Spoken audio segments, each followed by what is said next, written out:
This episode of Internet Today is brought to you by Honey. We are barely into this week, and it's already been a very wild ride for conservative grifters and former members of the Trump administration, starting in the early hours of Monday morning when former World of Warcraft gold farming magnate and chief strategist to the Donald Trump White House, Steve Bannon, turned himself in and was arrested by federal authorities. He was charged with criminal contempt because he failed to comply with a House committee subpoena related to their investigation into the January 6th Capitol riots, as well as just refusing to supply documents for that subpoena, just ignoring it. Yeah, that's a great way to get yourself arrested. If you want to speed run that. Yes. And as a way to apparently make himself out to be some kind of martyr here and keep his base highly engaged and angered, Mr. Bannon, of course, live streamed his arrest on the conservative social media app Getter. Here's a description of the scene, as well as some quotes from the Daily Dot. The live stream shows Bannon arriving to turn himself in to federal authorities in a black SUV. He makes his way into a crowd of reporters, then turns to address the camera. "Is this us?" he asked. Bannon then took the opportunity to promote both Getter and his podcast, which also live streamed the arrest. "We're here today. I don't want anybody to take their eye off the ball of what we do every day," he continued in apparently good spirits. "We've got the Hispanics coming on our side, African Americans coming on our side. We're taking down the Biden regime." In conclusion, Bannon said, "I want you guys to stay focused, stay on message, signal not noise." This is noise, he said, referring to his arrest. As for what happened after he turned himself in, here's the Associated Press with more. Bannon did not enter a plea and is due back in court on Thursday for the next phase of what could be the first high-level trial in connection with January's insurrection at the U.S. Capitol. Federal Magistrate Judge Robin Merriweather released him without bail, but required him to check in weekly with court officials and ordered him to surrender his passport. If convicted, Bannon faces a minimum of 30 days and a maximum of 1 year behind bars on each count, prosecutors said. And this is all while multiple indictments have come down on former Trump officials, including, most recently, former Trump advisor Stephen Miller. Damn, that's a shame. As well as former White House press secretary Kayleigh McEnany. Among many, many others. Yeah, in a joint statement regarding this latest group of indictments relating to January 6th, the committee's chairman, Benny Thompson, said the following. "The Select Committee wants to learn every detail of what went on in the White House on January 6th and in the days beforehand. We need to know precisely what role the former president and his aides played in efforts to stop the counting of the electoral votes, and if they were in touch with anyone outside the White House attempting to overturn the outcome of the election. We believe the witnesses subpoenaed today have relevant information, and we expect them to comply fully with the Select Committee's investigation as we work to get answers for the American people, make recommendations on changes to the law to protect our democracy, and help ensure that nothing like January 6th ever happens again." And as for the big man himself, Trump has been filing lawsuits in an attempt to block any kind of evidence related to the Capitol riots from being presented to the committee. And just last week, a federal judge rejected a bid from Trump to block the committee from obtaining White House records for its investigation. So, Yeah. Or maybe nothing. Yeah, I mean, you would hope that this would actually result in some punishments, but it's hard to believe that it will. I mean, Bannon is like 30 days. Yeah. What? Like, it's just, I guess I'm just like... And it's great marketing for him. Yeah. He's already...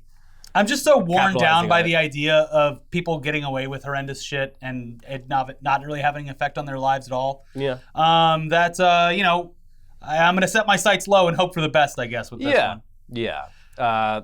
All the people who've been waiting 5 years for Donald Trump to get arrested and thrown into prison any day now. Any day. I feel sorry for those people because it's got to be a rough way to live. He's still very active on his website, of course. He's been calling Mitch McConnell a withered old crow a lot recently. Yes, let them fight. He's been making fun of another woman from The View pretty recently. Oh. So it's all, nothing that really pertains to this that isn't just the same shit that he said over and over again. Basically, like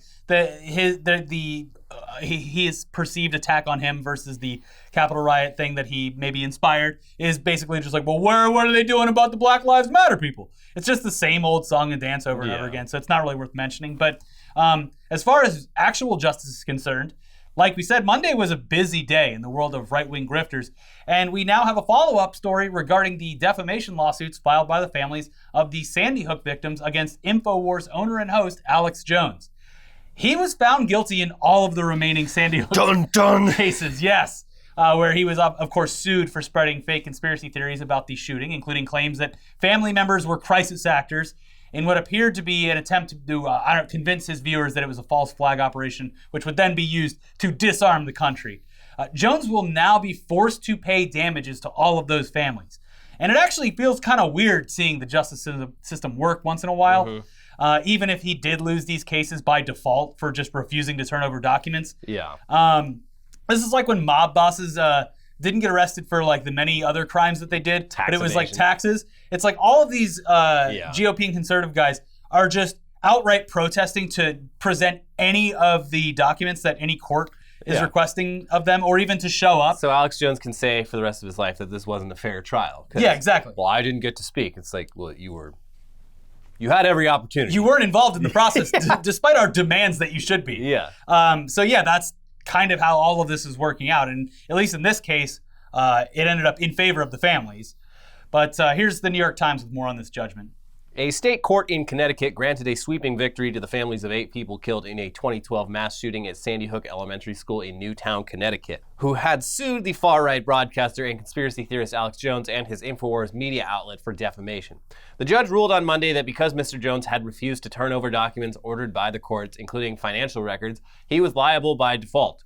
The decision, combined with previous rulings in Texas in late September, means Mr. Jones has lost all the defamation lawsuits filed against him by the families of 10 victims. Lawyers for Mr. Jones said he would appeal. Juries in Connecticut and Texas will next decide how much Mr. Jones should pay the families in damages in addition to court costs. Those trials are scheduled for next year in both states. So the process continues. He's got a lot of money, though. Someone commented that he's let slip a couple times how much money he has, and it's an insane amount, and that will surely be entered as evidence in I would imagine this is all settled. The judgments are going to be very high. Yeah. Just the cost of, specifically, I know for a fact that one family has had to move multiple times because of the harassment they received from viewers. It's horrific. These people, they lost a child. And then their lives as well. To murder, and then they had to spend the next several years just laying low and moving constantly. While grieving. Yeah, it's awful. And having it to be constantly fuck dredged Alex up. Jones for enabling all of that. But while we're on the topic of politics, let's take a quick break from America and point the finger at France, whose president, Emmanuel Macron, decided to change the color of their flag back in July of last year, and nobody even noticed.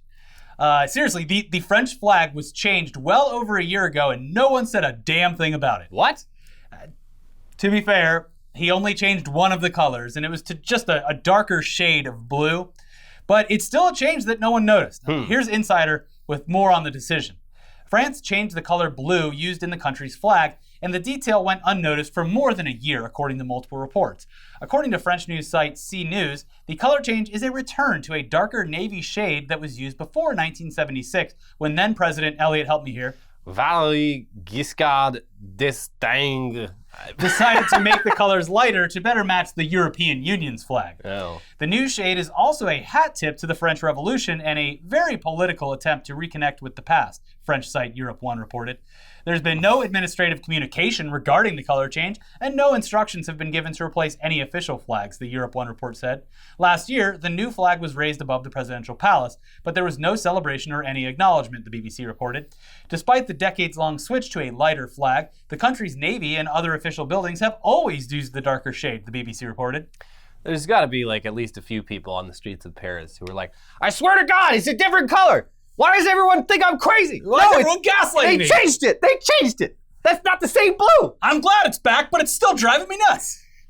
And the article does show a couple photos that compare the two flags. And I mean, yeah, it is definitely different. But meanwhile, here in America, we change flags all the time.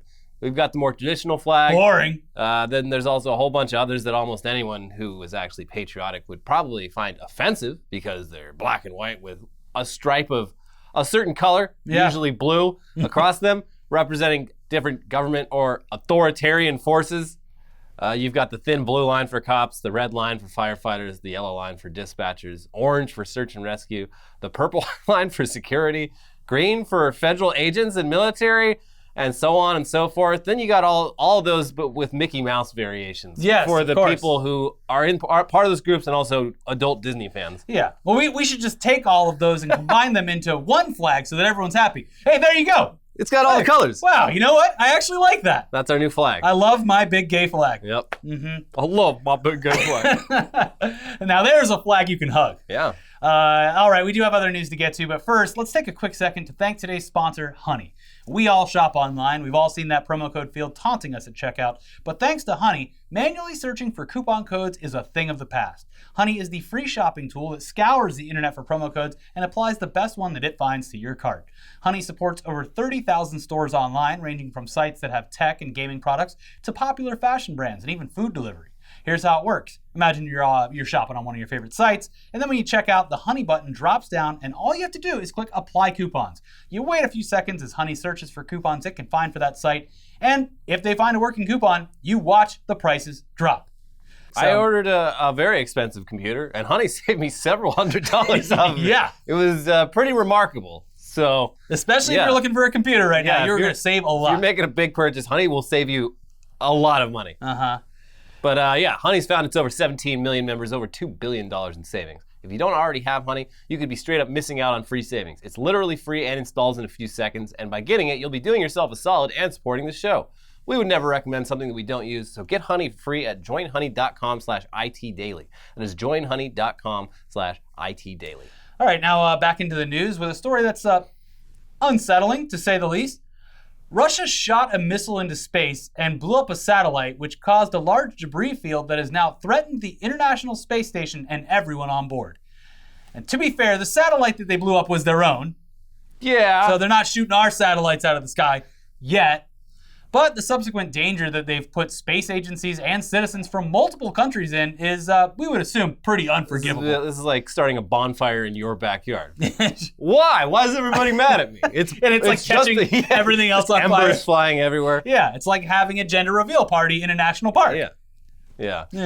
Astronauts on board, they literally had to shelter in place when the space station passed the debris field. And it passed the debris field so far multiple times. So they had to keep doing drills where they're like, all right, we might hit something this time. Isn't this the plot of the movie Gravity?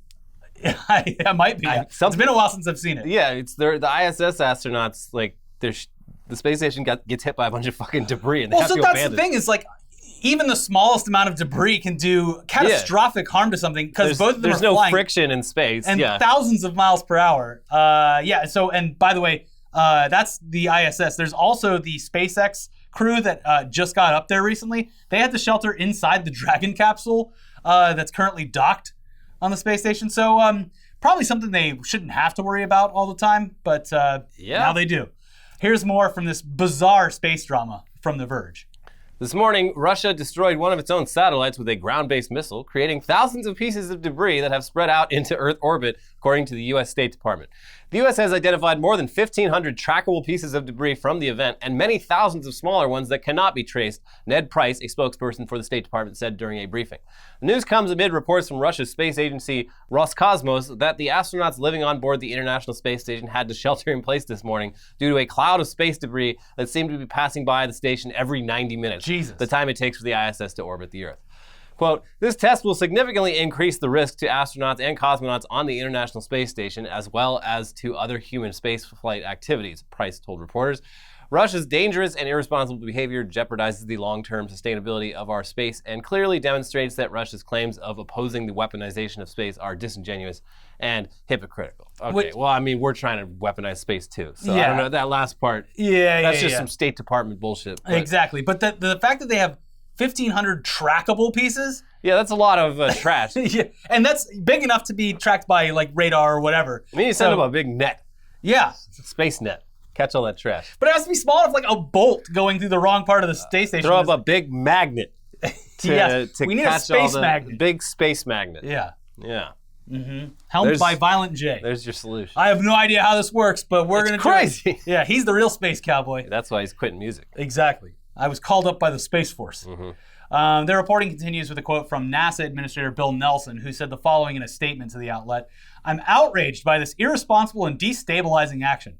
With its long and storied history in human spaceflight, it is unthinkable that Russia would endanger not only the American and international partner astronauts on the ISS, but also their own cosmonauts.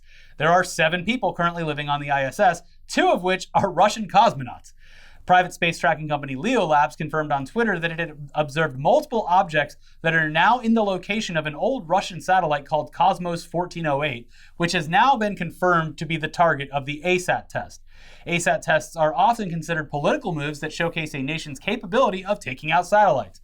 But they are a source of concern for those in the space industry because of their propensity to cause giant fields of satellite fragments. Yeah. Looks like this is a job for the Space Force. Yeah. But unironically. Yeah, this is a job for them. Yeah. And? I still don't know exactly what they do. Well, they're going to send up a big magnet. Yes. And catch all that debris. Yes, a big cartoon-looking magnet. Chunk, chunk, chunk, chunk. And then the big net for the rest of the stuff that's not magnetized. I was at a Dodger game earlier this year, and they do like every game they'll have like a military hero of the game. Mm-hmm. And everyone, you stand up or whatever, and it was someone from the Space Force, and they were very young, and I was just like, all right, look, I'm not going to say anything. This is some Just Boot Things material. I'm like, what do you do? I salute our Space Force veterans. Yeah, and I was like, okay, like. Usually it's like a Vietnam veteran or something, and they do their whole like list of service, and it's like, hey, look, you probably didn't want to be there, but good for you. Yeah. And it's like the Space Force. It was like in the newly named Space Force. Here's Cadet so and so, and I was just like, some gave all gave some gave all. Here's your Space Force. Yeah, it's that's fucking weird. I mean, it's the only reason we even have this shit at sports games is for recruiting purposes. I just remembered that, to be fair, I kind of feel like a dick now. I just remembered that it happened on Star Wars night. And I don't know if that makes it funnier or less funny, but it was on Star Wars night. May the 4th? Yes. Whatever. Who cares?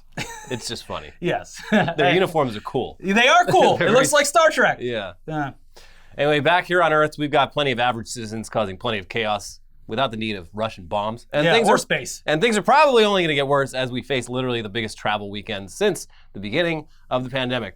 And we're talking about Thanksgiving and Christmas. Get ready. Yeah. If you thought people were poorly behaved in the airports and on airplanes during the rest of the pandemic, just wait. Just you fucking wait. Apparently Thanksgiving, the 2 weekends combined, obviously make it much more chaotic than Christmas because Christmas, people start filing out at different times. There's not like, people go at different times. Thanksgiving is like, it's those 2 weekends, it's nonstop. Crunch. Yeah. So what better time for all the major airlines to reintroduce hard liquor as an option on their flights? We're back, baby. They got rid of the liquor because they're like, oh, clearly these people, they've gone feral. They don't know how to behave themselves in public. They can't hold their liquor anymore, so we're going to stop serving shots of hard liquor on our airplanes. And in a lot of cases, just straight up beer. Yeah. Yeah. But United announced and then enacted the change on Monday of this week. Here's CNN. United Airlines is once again serving hard liquor on its flights.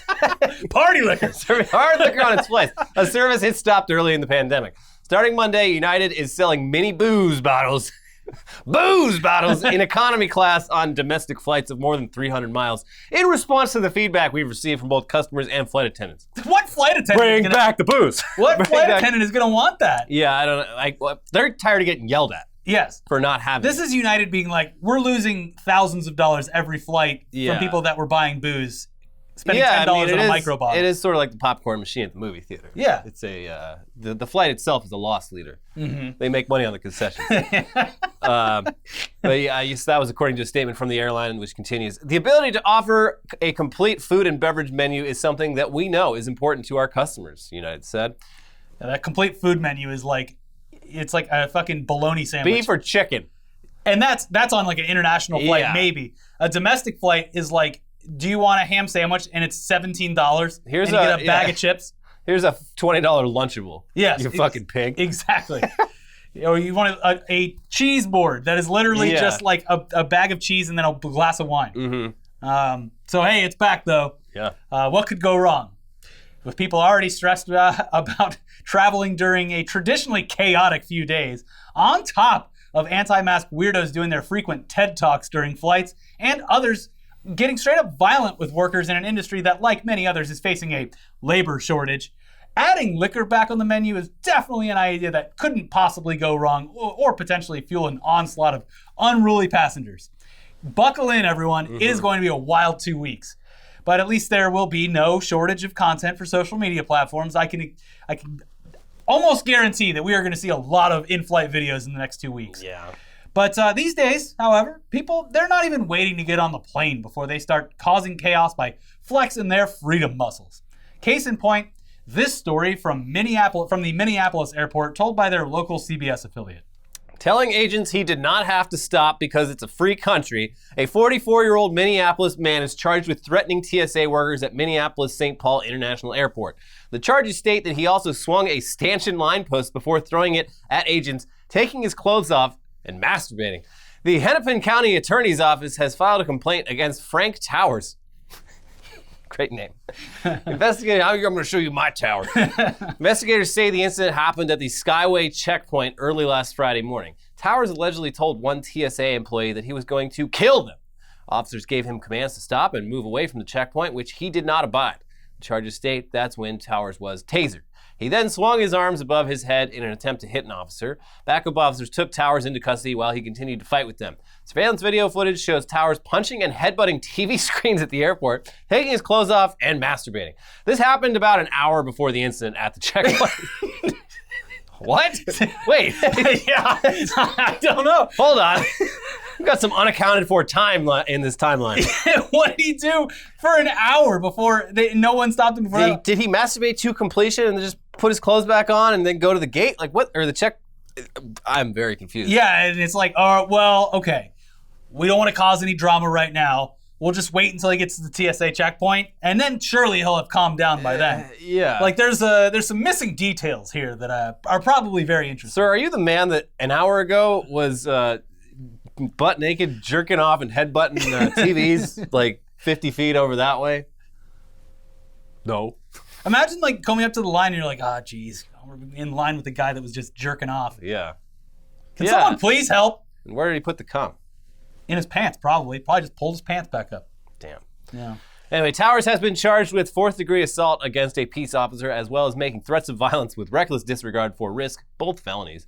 He also has at least 3 charges in other criminal cases still pending involving domestic assault in Olmsted County. Sounds like a real winner. Yeah. Now, over in gaming news, though, surprise gamers, look under your seats. It's Halo Infinite, and it's out literally right now. Right now! Yeah, debuting on the Xbox platform as well as PC 3 weeks ahead of schedule. A literal surprise. Yeah. Now, you heard that right. Halo Infinite, it's out. It's playable right now. Surely pissing off EA, who is releasing Battlefield 2042 literally this week. Yep. And you can also play that one now. It's like 10 hours for free. Yeah. Apparently, sadly, not very good. Yeah. I'm going to play it myself, but the things I've heard about it make me very sad. Too bad. Did away with a lot of things that made Battlefield great, apparently. Yeah. To be clear, though, the Halo thing, it's only the multiplayer mode that's available now. Single player still looks like it's going to be released on schedule, but this is great news, especially because the multiplayer mode is free to play.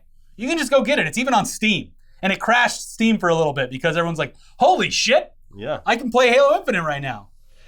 There were some announcements alongside the Halo debut, but who cares? Yeah, okay, great, that's great. I'm going to be playing Halo for a month. Shut up, I need to go download some stuff. And I did play it, and it's awesome.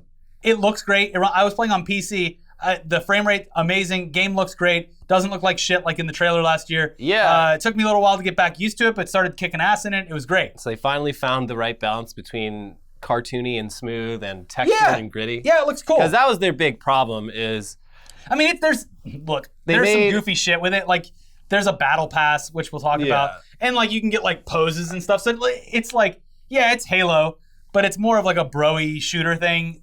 Sure. There's a FaZe Clan armor set. Sure. To be fair, there's other esports teams. But it is funny to be like, do you want to have the FaZe set? I'd like the publicly traded FaZe Clan armor set. Yeah. Anyways, here's more from Ars Technica. As part of its Xbox 20th anniversary celebration live stream today, Microsoft announced the surprise launch of Halo Infinite's free-to-play multiplayer mode, which is available now for Xbox One, Series S/X, and PC. The game will be available on Xbox Cloud streaming later today, so that's already happened. Today's launch includes access to all the game's Day 1 maps and the tutorial-filled Academy mode, as well as access to paid and unlockable cosmetic add-ons via the Battle Pass system. The matchmaking system supports 4v4 arena modes, 12v12 big team battles on larger maps, a bot boot camp against computer-controlled opponents, or custom games with settings and maps of your choice. More details are available on Halo Waypoint.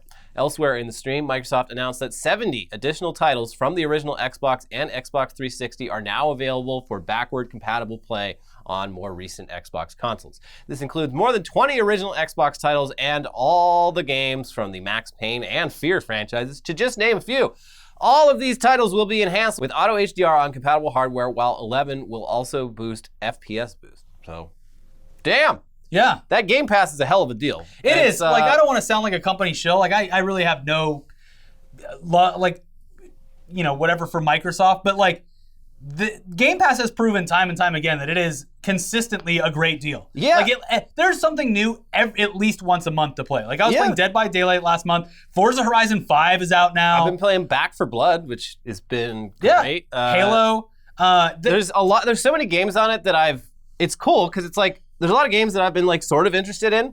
And not enough to like buy for $30, and I can like $20. try it out, and you know, half the time like, okay, well, I don't want to commit 20 fucking hours to this, so at least now I know. Yeah. And nothing of value was lost. Also, to go further into their Xbox integration with the PC, just actually completely seamless with cross-platform play. Yeah. Like, you get an invite, you pop up a game bar on your PC, and you join an actual Xbox party where you don't have to do like push to talk in the game or rely on the game's sometimes terrible voice communication. Yeah. You're that kind of blew my mind. Maybe I've been out of the gaming sphere for a while, but like I was like, wow, this integration is seamless. Like the games that feature crossplay work seamlessly between Xbox and PC. It is awesome. Yeah. Not to sound shilly. But yeah, Xbox Game Pass rocks. Yeah. Age of Empires 4, which I played a couple days of it. I'm like, well, I'm too old for real-time strategy games. My brain literally can't handle. It's like you're spinning a bunch of plates and juggling at the same time. I'm like, oh, I'm too old for this. I used to love this shit when I was like 12 years old, but can't do it anymore. But good to know. At least I know now. Yeah. Yeah. And yeah, the Battle Pass it's a Battle Pass. It's $10. I got it because I like seeing explosions go off and getting prizes. And it's like, look, I already paid for the Game Pass thing. Actually, if you don't even have Game Pass, you can still get it. Yeah. So it's like you're paying $10 to play multiplayer Halo, and it's great. And you don't even have to do that. Yeah. So that's just if you want the battle pass. Unlockables. Yeah. You're gonna want the unlockables. We got a default skin over here. I'm currently rolling with the default skin, but upgrade soon. Anyways, we're gonna get out of here and go play Halo. So thank you for watching. If you haven't already, please watch yesterday's new episode of Weekly Weird News if you want to see the wildest band that has no business being the wildest punk rock band in the world. Hell yeah. It's just metal. And also the latest episode of News Dump where we talk about YouTube getting rid of the dislike button. We talk about Movie Pass. We talk about a bunch of stuff over there. Check both of those out. Like them, comment on them, subscribe to the channel, and we'll see you soon. Bye. Bye.